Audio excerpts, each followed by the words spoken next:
The grand auditorium in Seoul buzzed with anticipation, a low hum of conversation echoing off the marble walls. The air was thick with expectation, as if everyone present sensed that something significant was about to unfold. Rows of officers and strategists, their uniforms crisp and medals gleaming, sat in perfect formation. They expected a familiar address, one focused on the latest advancements in hypersonic missiles, cyber warfare, and the ever-evolving landscape of military technology.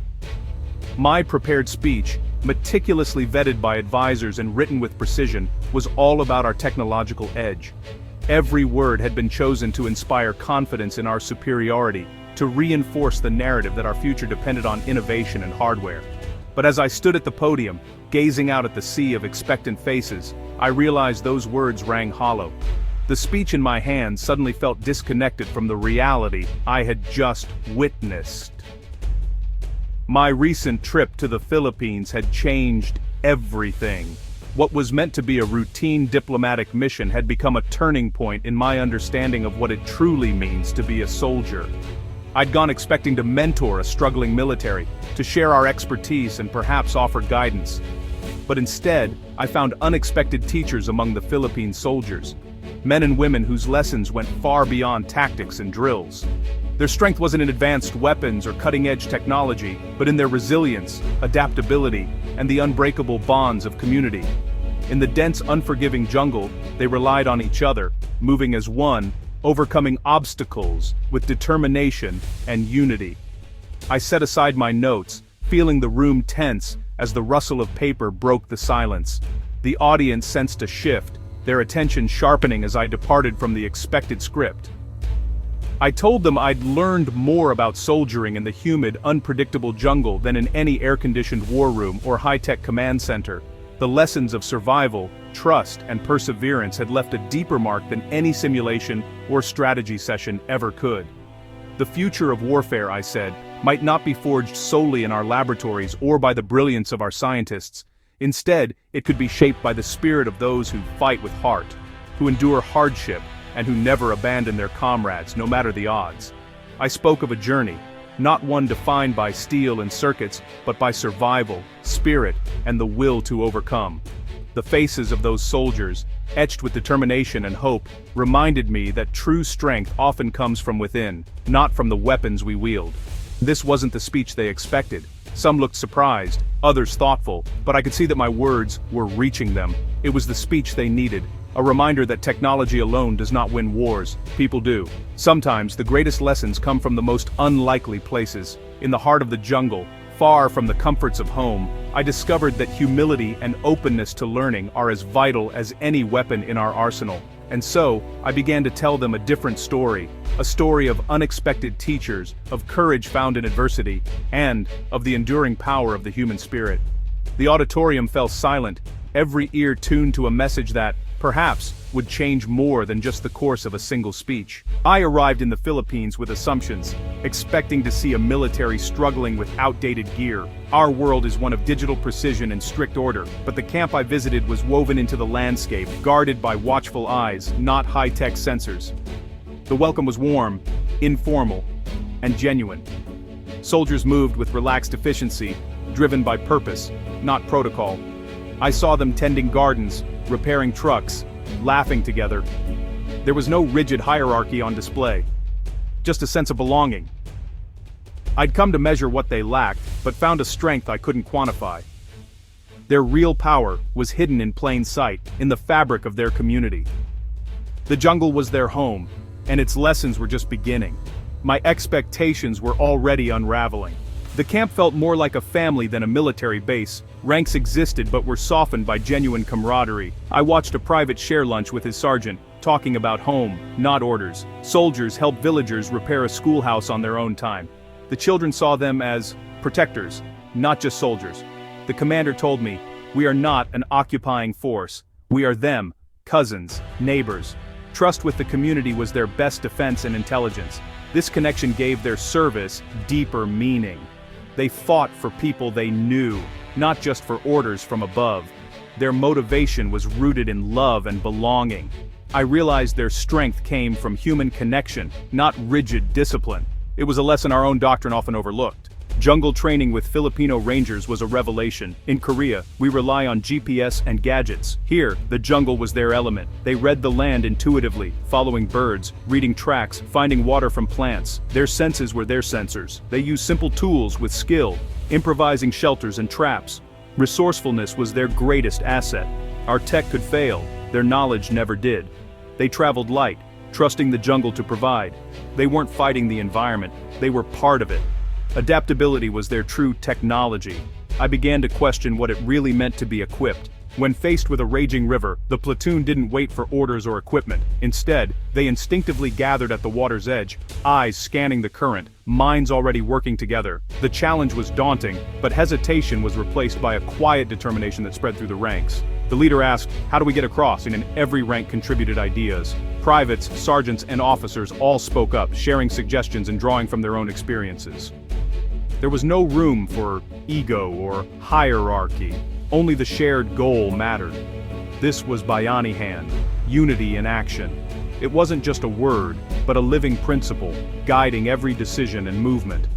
Each soldier knew that their strength was multiplied when they worked as one. Soldiers gathered bamboo, built a bridge, and crossed together. The process was swift and efficient, each person taking on a role, some cutting bamboo, others tying it together, and a few testing the structure for safety. Laughter and encouragement replaced rigid commands. Jokes were shared and hands were offered to steady one another. The atmosphere was light, but the focus remained sharp. The strongest helped the weakest. No one was left behind. If someone stumbled, a hand was there to lift them up. Every soldier's success was the group's success. The group's safety was everyone's responsibility. Each man watched the other's back, scanning for danger and offering support at every step. Their collaboration was a force multiplier. Tasks that seemed impossible alone became manageable, even routine, when tackled together. 30 men moved as one, anticipating each other's needs. Silent signals and quick glances were all it took to coordinate their actions. Bayanihan wasn't just tradition, it was a tactical advantage. In the field, unity meant survival, and survival meant victory. Their unity made them resilient and adaptable. When the river's current shifted or the terrain changed, they adjusted together, never losing momentum. True leadership, I saw, was about fostering trust, not just giving orders. The leader's confidence in his men inspired them to trust one another, creating a bond that no obstacle could break. The lesson was clear: strength comes from shared purpose. When everyone pulls in the same direction, even the toughest challenges become surmountable. They built more than a bridge, they built unbreakable bonds. The sense of accomplishment was shared, and the memory of their teamwork would last long after the mission ended. This was a new kind of military power, one rooted in unity, trust, and the unshakable spirit of Bayanihan. The contrast between our armies was stark. Korea thrives on precision, manuals, and flawless execution. We control variables, they embrace chaos. Filipino soldiers improvise, fixing engines with wire, treating wounds with jungle plants. Their question isn't, what does the manual say? Pamar der ender away mas for atkari. So the on and now story. Flexibility is their edge in unpredictable conflicts. They live off the land, adapt tactics on the fly, and trust soldiers to make decisions. Our approach is vital for set-piece battles. Theirs is survival in the unknown. The discipline of adaptability is as powerful as any regulation. Their greatest weapon is a creative, resilient mind. Scarcity has made them resourceful, and that's a lesson we can't ignore. My time in the jungle transformed my view of military strength. I arrived thinking power was measured in tanks and jets, but true strength is resilience, the ability to endure, adapt, and support each other. Filipino soldiers possessed a spirit that couldn't be bought or manufactured. Their camaraderie turned hardship into unity. I began to question if we build enough emotional and creative strength in our own ranks. The most powerful lesson was humility. Leadership is empowering others, not having all the answers. An army's spirit is its true center of gravity. I was struck by how openly Filipino soldiers discussed their emotions. In many armies, vulnerability is hidden.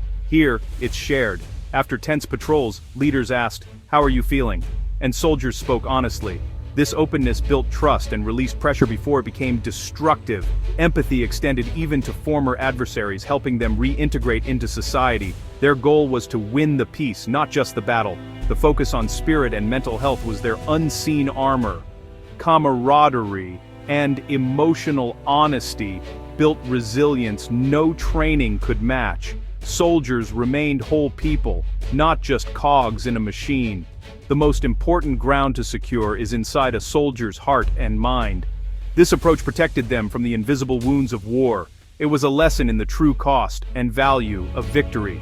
Back in Seoul, I saw my world differently. The city's energy at dawn reminded me that every new day brings both challenges and opportunities. As I looked out over the city, I realized that true progress isn't just about what we build, but about how we grow as people, especially those who serve. My message to our leaders was clear and unwavering. We must invest in our soldiers' hearts and minds, not just in hardware and technology. The strength of our military lies not only in our equipment but in the character, resilience, and creativity of our people. I proposed a new kind of training, one that emphasized improvisation, adaptability, and small unit cohesion. Soldiers learned to trust each other, to think on their feet, and to solve problems together, even in the most unpredictable situations. We launched exchange programs for young officers, giving them the chance to learn resourcefulness firsthand from allies around the world. These experiences broadened their perspectives and taught them to adapt to different cultures and environments. There was resistance to change, as there always is, but the next generation understood. War is evolving, and so must we. They saw that the old ways would not prepare us for the battles ahead. Future conflicts will be fought in complex human terrain, cities, jungles, and places where technology alone cannot guarantee victory. Success will depend on our ability to connect, adapt, and persevere. The adaptable, thinking soldier is our greatest asset. Their courage, quick thinking, and determination are what truly set us apart.